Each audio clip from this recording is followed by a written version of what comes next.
right. So moving on to intersectionality. For those who need a refresher, intersectionality is an analytical framework for understanding how aspects of a person's social and political identities combine to create different modes of discrimination and privilege. Examples of these aspects include gender, caste, sex, race, class, sexuality, religion, disability, physical appearance, and height.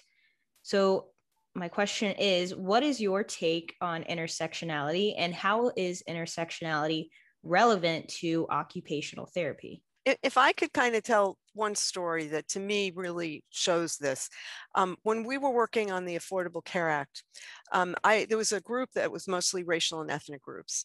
And I went to their meetings, and I would say, and the LGBTQ folks went there too, and I would ask them to add disability in their sign-on letters. Sign-on letters were signed by organizations and sent to all of the people, Congress members and stuff, to ask for something to be put in the bill. And finally, this one guy came over to me and said, "What are you doing here?" And I said, you got a grandmother? Your grandmother's more likely to have, become diabetic than my grandmother. And if she becomes diabetic, she's more likely to get an amputation, her leg amputated earlier and more often, and at a higher level than my grandmother. And if that happens, and she ends up with, if she needs a mammogram, she may never be able to get it because the mammography machine's not accessible. Don't you care about her? And they basically said, we'll care about her in the next bill. So intersectionality was not a thing until after the Affordable Care Act passed. I was trying to explain to them how it was. We ended up putting together a coalition of people with disabilities. We got it in the bill. Everywhere racial and ethnic appeared, the disability appeared. And after that, this group welcomed everybody in the tent and finally got the concept of intersectionality. Nobody is just one thing. You're not just a person with a disability, an African-American, a Native person, someone who speaks a different language, a gay person. You're not just one thing, or, religion. That's intersectionality. That's recognizing that you are more than one thing, and all of us together have the same issues. Whether you're one thing or three things, somebody might treat you differently because of one of the three things that you are, but the other two things that you are have an impact on the one thing you are.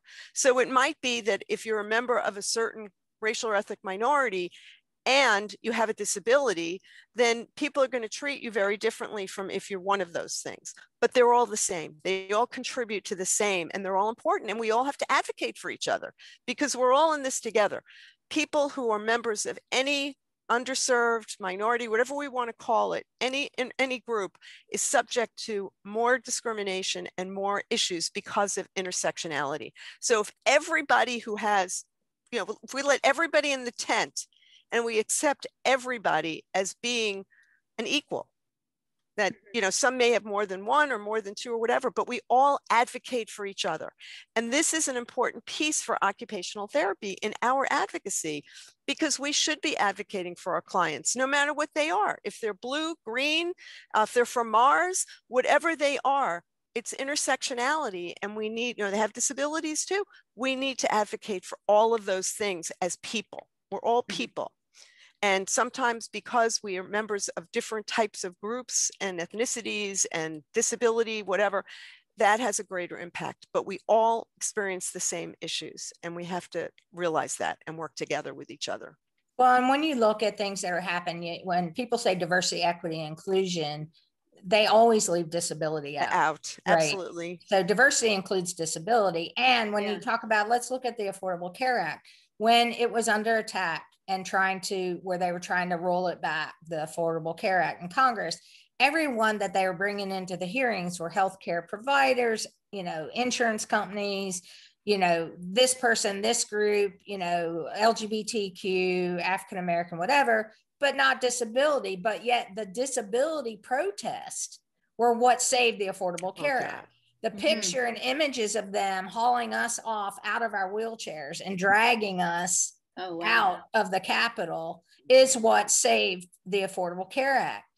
It's what got tugged at the heartstrings of people. It was the visual of people with disabilities trying to save access to Medicare and Medicaid and the Affordable Care Act that save the bill, quite frankly. Yep. You know, it got the attention in that, and only then did disability even get included in the argument.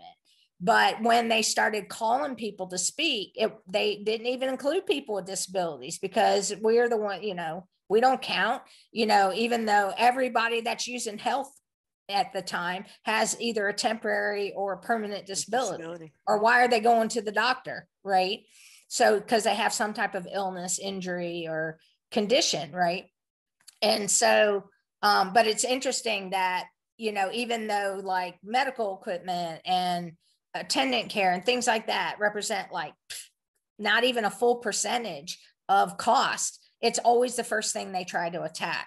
Yeah. So, you know, access to rehab, you know, reimbursement for therapy services, you know, it represents, you know, what by the time you add rehab and medical equipment, all that comes out to maybe 7% of the entire budget, but yet it's the part that they cut first. Mm-hmm. And so OTs being engaged in this, right, is more important. And then when you look at the intersectionality of things, people who are poor, people who are Black, or people of color, or indigenous suffer even more so. When you look at the poverty, especially in our Native American communities, and the fact that they don't have access, when you look at the Latino and Hispanic communities that are being denied and are afraid to even fight back, you know, even people who are citizens tell me they're afraid because of the culture of stay away from the government. Government is bad. They come from communities where everything is so corrupt, right? Mm-hmm. And so people are afraid to fight for their rights. Same happens in Asian American communities,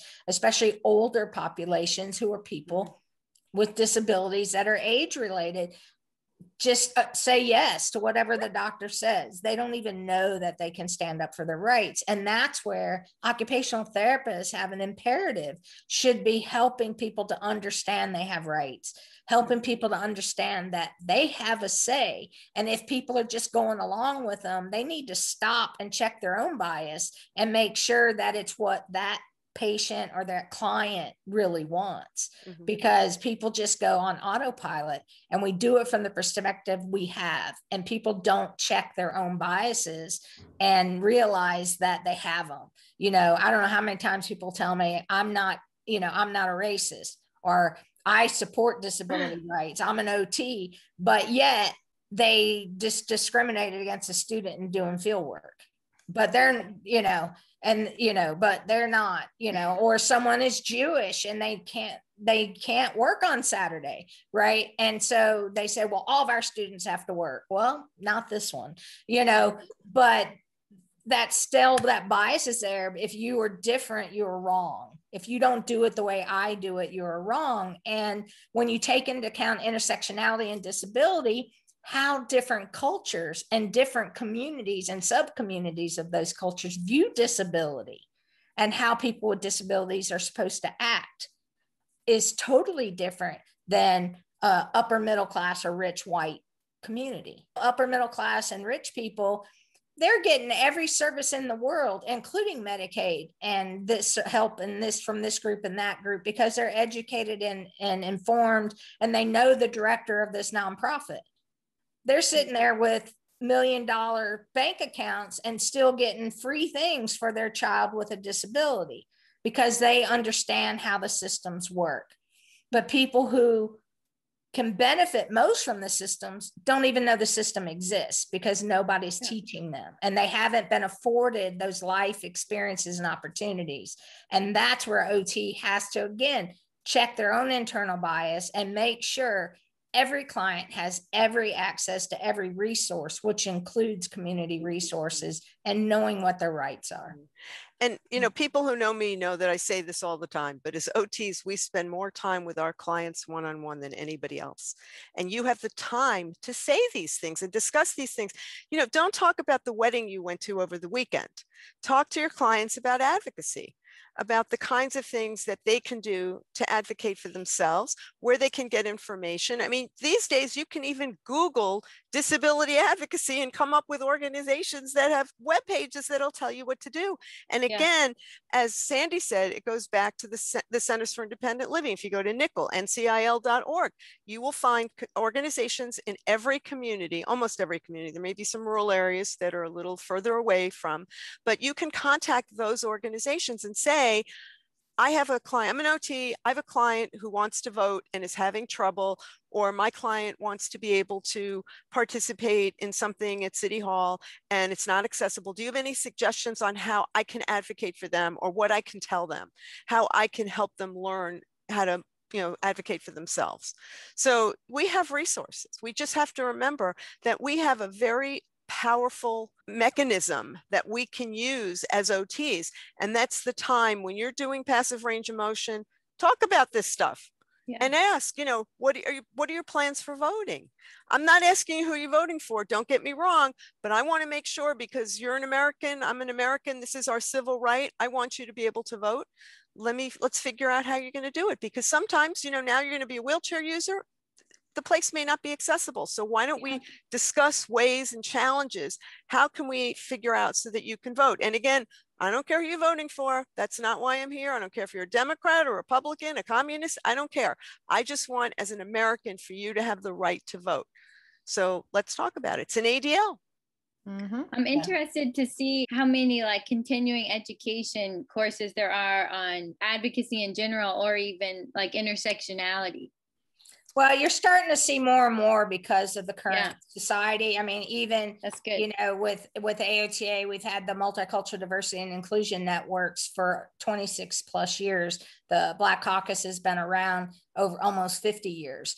And then the Asian American Pacific Islanders and Todos, the Hispanic group's been around 27 years. But the disability group, the Native American group, have been around for 26 years. And as a coalition, we've been together for 26 plus years now.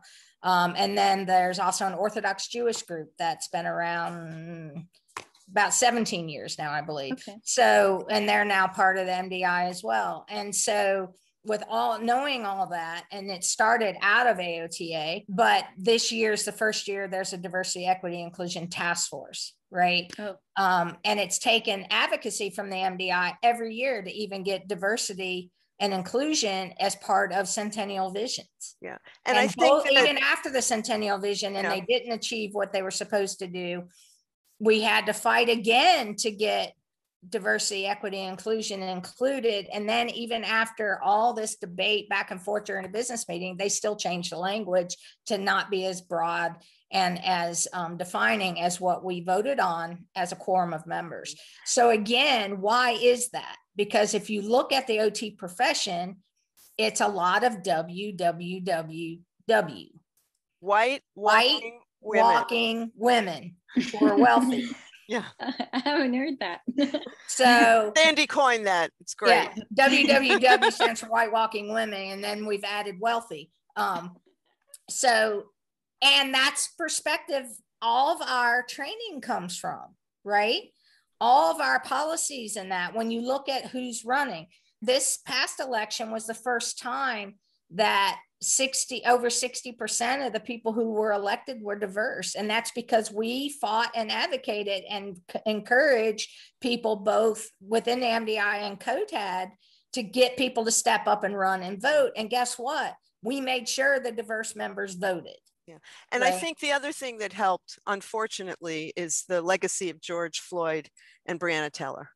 I think the timing in society, OT profession mirrors society, sort of, except that we're not as diverse. And if we look at historically 25 years ago or 26 years ago, and we look at the data, OT profession is actually less diverse than it was 25 years ago. And we supposedly have on paper that we're committed to this, but are we? Because our numbers don't reflect it. So, so what are those things that are impacting things? One of them is going to entry-level OTD and trying to make the OTA program baccalaureate level. That was fought by the profession of not wanting that. They want to keep it at dual entry. right? For both, if that's what they want. But they don't want it to be entry-level OTD. They don't want it to be entry-level bachelor's for the OTA. And there's a reason for that, because it, again, especially at the OTA level, it cuts down on diversity. It cuts down the options for diversity. It increases the gap in class for the intersectionality, because it increases the amount of debt someone's going to have. Well, that's what I was going to say. I mean, it definitely, I see the OTA, but I mean, it's a whole nother topic, is the tuition debt. I mean, I don't know if being and the salaries haven't doctorate, changed. it's just the same. Like the salaries don't change, but it's the tuition, like the school, the student loan debts and everything. So it's ridiculous. I don't know if it's a matter of switching, in my opinion, to a doctorate versus a master's, because master's, when I was looking between the two, I mean, master's programs were just as expensive as where we are. So I don't know if that's a whole nother topic though. Exactly. But the other thing is looking at, what does that cause for intersectionality, right? Yeah. So then those people who are at a level, when you look at undergraduate, we're seeing some decent diversity at a lot of universities, right? Because a lot of people go to either a community college for a 2-year or college transfer and then on to bachelor's level. But once you get to master's level, diversity goes away again. Why? There's no scholarships, because of debt, right? Yeah. Because it costs too much, right? And so if we are doing entry level doctoral stuff, and that where you have to already have these degrees, we're already cutting down from a pool we can draw from. And then if people are going to go on to that advanced degree, why, if I'm looking at health professions, why would I choose OT or PT or speech, where the salaries haven't really changed with the increased debt, and not choose PA or medicine or nurse practitioners? Because their salaries are higher. And that's what you're seeing when you look at nurse practitioners and you look at PAs, and now in medicine, because of a very focused effort on recruiting, especially Black women into the field, you're seeing numbers change. But we're not seeing it in the health professions, OT, PT, or speech. No. And in when you look at PA and nurse practitioners, in some places they are it. Rural areas, that may be the only practitioner.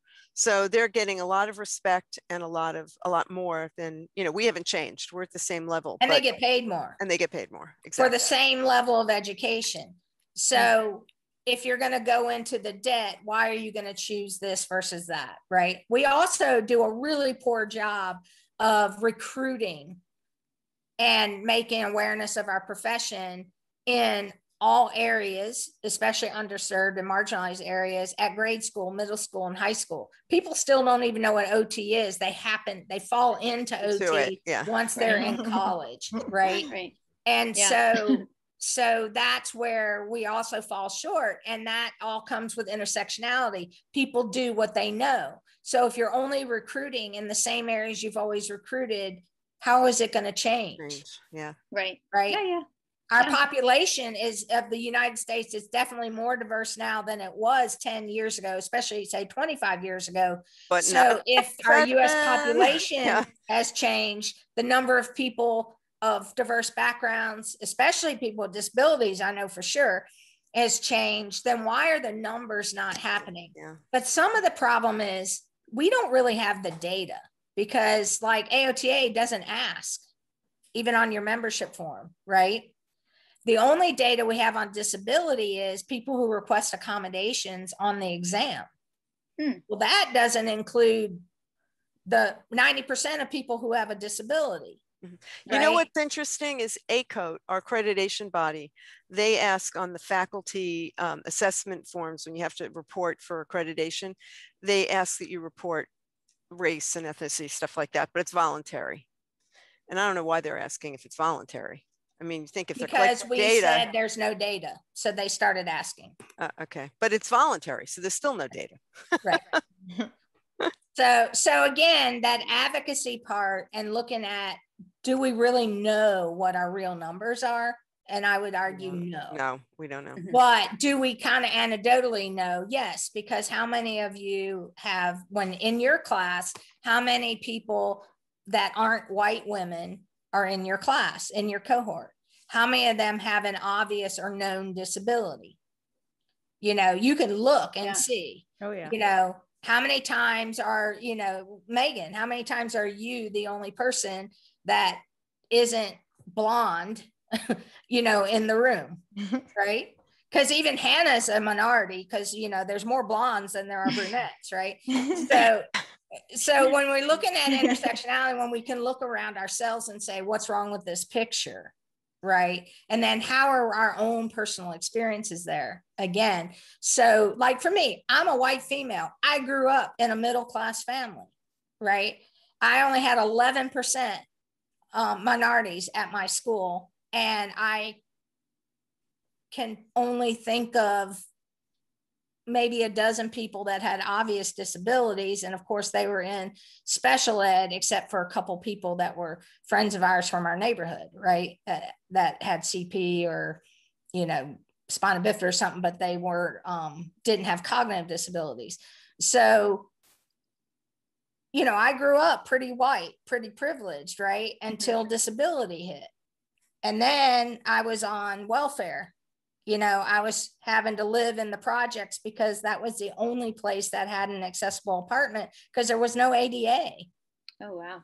So the only place I could live was, I was the only white person. So then you learn real quick what it's like to be different. And then I was the only disabled person that wasn't over 65, you know, and my other choice was a nursing home, you know, until, you know, I found an apartment where the owner allowed us to put a ramp on. But my first apartment, I had to crawl up the steps to get in and out of my apartment and drag my wheelchair, rain, sleet, or snow, because there were, again, you didn't have rights. So you guys are part of the ADA generation. You grew up when there were rights and when students with disabilities were in your classes, in your neighborhood schools.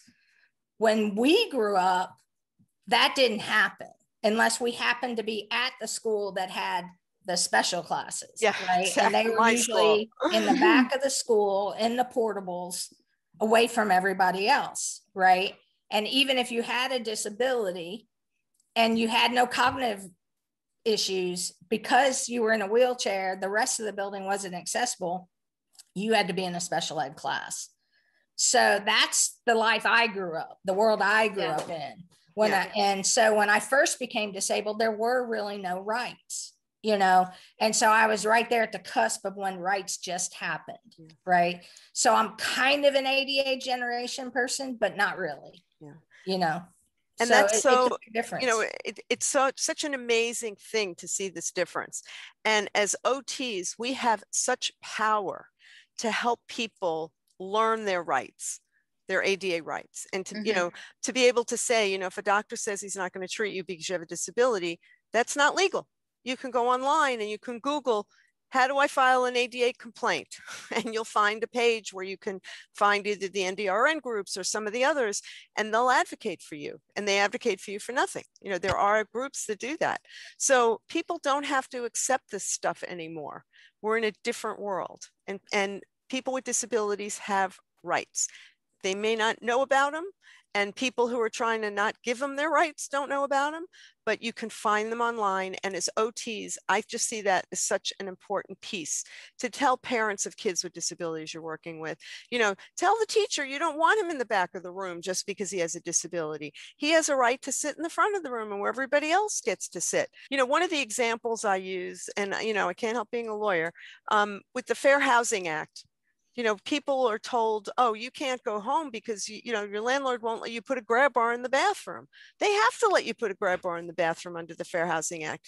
They have to make an exception to a rule that says you can't have guests in the pool on weekends if you need help to get into the pool and people from your church or synagogue are willing to come on Sunday and help you into the pool. They have to do that. So these are some of the things. You don't have to be a lawyer to let people know they have rights. You know, these are basic things. And if you don't know about them, you can learn about them, or you can, you know, tell people to talk to the Centers for Independent Living and they'll find out more information. Yeah. So if you look at when you're working with a client, you find out what are the things that they want to do, what are their goals, right? If one of them may be traveling, so it's not just ADA, it might be Air Carrier Act, right? And the fact that they can't charge them for taking all their medical equipment with them, and they can't say you can only bring one thing if they need three things. If they have a service dog versus an emotional support animal, you know, what's the difference? You know, OTs need to know that, because they give people wrong information, and then the person puts the person in a spot, right? That can be embarrassing for them, or keep them from being able to travel. You know, knowing that, how to ensure that they've communicated their needs for an aisle chair, or that they need assistance with transferring, or that, you know, they're going to have a companion flying with them, and the discounts that are available for that. Those are all important things to help people get back to doing what they love, right? Their goal of being able to travel again, or to be able to go see their granddaughter's wedding, or, you know, whatever. So all those things are important, because helping the person to understand what their rights are and helping to advocate on behalf of that person is important, so that they can achieve their goals. Because you know, if we're doing true client centered, it's about what the client wants to do and needs to be able to do, and how they're going to be able to do it now that they have this diagnosis, this disability, or this condition. How are we going to help them modify the way they do things? How are we going to ensure that they have the equipment they need, the knowledge they have to use it, that what they can and can't do with, you know, certain wheelchairs that they get would go into the decision making. This type of a scooter or wheelchair doesn't have the proper kinds of batteries that allow for travel, but this one does, right? So that's the wheelchair you need to make sure that person gets, right? Does it fit in their home? Does it not fit in their home? You know, why doesn't it fit? Is it a rental? You know, and they said, well, I got to get carried in, or I have to leave it out on the carport where it might get rained on or stolen or whatever, because the landlord won't let us do this. So these are all reasons why it's important to not necessarily know the law, but at least know where to look, to know what organization you can refer people to. I'm not saying every OT needs to go out and learn the ADA and line and verse like we do, right? Certainly I would love for that to happen, but it's not necessary. What's necessary is understanding that they exist and where to direct people to the right information. And that your intervention may be more than just range of motion. While you're doing that range of motion, talk to people about what their goals and objectives are, what they'd like to be doing, and how you can help them advocate and facilitate being able to do those things. Not necessarily physically. I mean, although that's part of our job, is to increase range of motion, but how can they do it so they're not stopped by attitudes and idiots, and, you know, who say, you can't do that. When you look at MOHO, I mean, it's embedded in what are the roles, what are the, you know, it's in our whole basis of frameworks, you know, and the evolution of all the different frameworks that have built on that. You know, what are the roles of the individual? What are the goals of that individual? And how are we going to help to facilitate them having the skills and abilities to do whatever it is they want to do? And self-advocacy is a critical piece of that. Big one.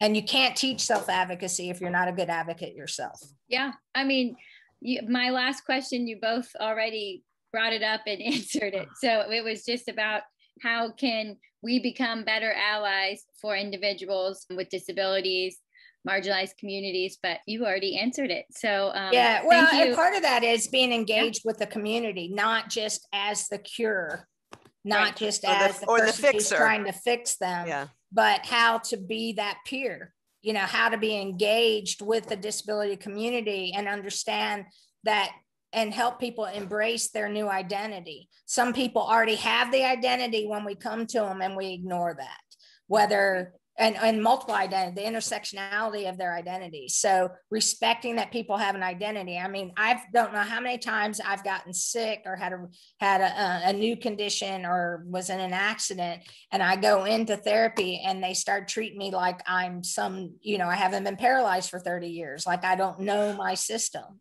Right. Mm-hmm. And then they find out I'm an OT and they're like, well, why do I need to help you? And I'm like, I'm still paralyzed here. I can't do it myself. That's why I'm at therapy. I'm very aware of what a therapist can help me do. That's why I'm here. Right. But they don't acknowledge my identity, right? And respect my knowledge of myself, and that I acknowledge myself as a disabled person, not a person with a disability. Because disability is part of my identity, and I embrace that because it is who I am. It is what I do. In every breath I take, I am a disabled person, and I'm proud of my accomplishments and beating the odds and whatever people want to stereotype. Mm-hmm. But is that your dog? Have to identify and start being a part of disability identity and embracing disability as identity, not just a diagnosis. Sandy, is that your dog? Yes. All right. Tell him to shut up. Tell him we're almost finished, little doggy. Sasha, chill. One of the things that this reminds me of is it's a service dog in training. Yeah. You've seen Crip Camp? Have you seen Crip Camp? Yes. All right. In Crip Camp, when the Black Panthers were bringing food, to where they were protesting because they kind of, cut off the telephones, shut the phones off. So you had deaf people were signing to out the window, and then the Black Panthers came in and brought food. And to me, that is such an amazing example of how, of the kind of thing with intersectionality, of how we all have issues with our rights being violated. And if all the groups would get together and work together on this, like they did, it can just change the world. And I would really love to see the AOTA and the OT profession and state associations not just doing all their legislative and policy efforts based on reimbursement. Or licensure. I would love to see more where there's the co-support of, some of the stuff with ADA, with these voting laws, with the Affordable Care Act, with complex medical equipment. My dream for that, when we got into the ADA, the requirement to have that they would create standards for accessible medical equipment. Okay. Obama was going to make them mandatory, but unfortunately they didn't get approved in time, and Trump did not make them mandatory. He made them voluntary. I would like to see OTs advocate. Well, it's not voluntary. It's just, there's only guidelines. There's no standards. Well, that's what I mean. It's voluntary. That's voluntary. I would like to see the occupational therapy profession and the physical therapy profession advocate together to have accessible medical equipment made a requirement. Mm-hmm. And I probably told you the story before, but I got into this because I had a legal client who died of cervical cancer. She couldn't get a doctor to do her pap smear. She called me and said, I was represented as a lawyer. She said, put your OT hat on. I said, what's the problem? She said, I've been bleeding for a long time and I can't get a doctor to do a pap smear. And I said, let me make some calls. Let me see if I can find a doctor to do it. I'll transfer you and hold your legs up. And I did. And she was diagnosed with stage 4 cervical cancer, and she died 6 weeks later at 31 years old. I don't want that to happen anymore. And I would like to see our professions make that a priority to advocate for, because it's going to make a big difference in a lot of people's lives. You don't tell somebody, well, I can't weigh you in my office. Why don't you go to the post office and see if they'll weigh you on the mail scale? You don't tell someone who sat on the toilet for 2 days to do the clean out for colonoscopy, arrives at a colonoscopy clinic, and they say, oh, we've no way to get you on the table. Here, do this stool sample kit.